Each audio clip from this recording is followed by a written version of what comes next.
আসসালামু আলাইকুম। গৃহকর্মী ও অধীনস্থের সঙ্গে কেমন আচরণ করা উচিত?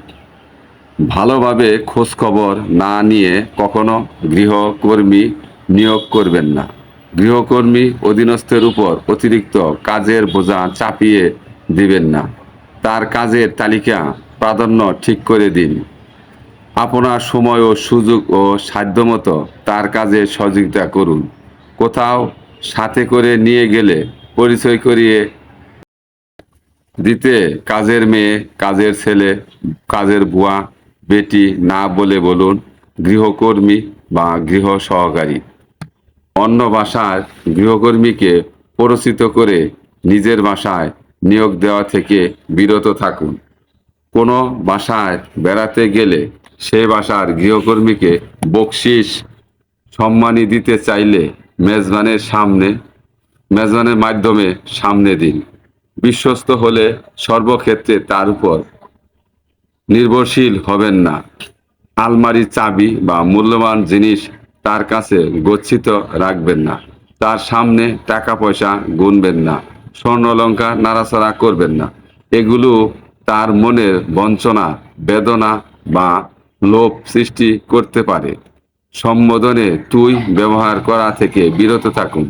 আপনার চেয়ে বয়সে বড় হলে নামের পাশে চাচা, খালা, ভাই, আপা সম্বোধন করুন। গৃহকর্মীকে নামের বিকৃতি উচ্চারণে ডাকবেন না। আত্মীয় পরিজনের নামের সাথে তার নাম মিলে গেলেও বাদ বাদ দেবেন না। ধর্মীয় উৎসবে, সামাজিক পার্বণে, পারিবারিক অনুষ্ঠানে নিজেদের জন্য কিছু কিনলে তাকেও সাধ্যমতো উপহার দিন। আপনি যা খান তাকেও তা খেতে দিন। খণ্ডকালীন ছুটা বা গৃহকর্মীকে নাস্তা খাবার দিন। উচ্ছিষ্ট বা বাসি খাবার দেবেন না। তাদের কেউ কোনো খাবার খেতে দেওয়ার আগে নিজেকে জিজ্ঞেস করুন আপনি নিজের এই খাবারটি খেতেন কিনা। গৃহকর্মীকে আপনার সাধ্যমতো উত্তম পোশাক প্রদান করুন। ঘুমানোর জন্য খাট বা চৌকি, তোশক, পরিষ্কার চাদর, বালিশ, কাঁথা, মশারি, লেপ, কম্বল দিন। তাকে প্রয়োজনীয় বিশ্রাম নিতে দিন। রাতে অন্তত 6 ঘন্টা ঘুমানোর সুযোগ দিন। অসুস্থ হলে সুচিকিৎসার ব্যবস্থা করুন।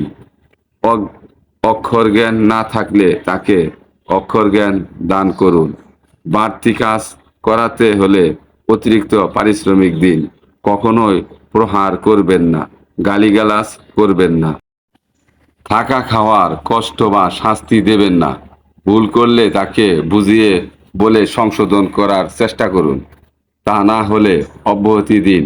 সময় মতো কাজে না এলে বা অনুপস্থিত থাকলে রাগারাগি দুর্ব্যবহার করবেন না। যুক্তিসঙ্গত কারণ না থাকলে বা এটা অভ্যাসে পরিণত হলে সেদিনের বেতন কেটে রাখার নিয়ম করতে পারেন। অসাবধানতা অসাবধানে দামি কিছু ভেঙে ফেললে বিষয়টি সহজভাবে নেওয়ার চেষ্টা করুন। গৃহকর্মীদের কাছ থেকে পরিবারের শিশুরা বাজে কথা বা গালিগালাজ শিখেছে কিনা খেয়াল রাখুন। চুরি বা মিথ্যা বলার অভ্যাস প্রমাণিত হলে দ্রুত তাকে অব্যাহতি দিন। গৃহকর্মীকে সাথে নিয়ে কখনো বাসায় বেড়াতে গেলে তার গতিবিধি ব্যাপারে সতর্ক থাকুন।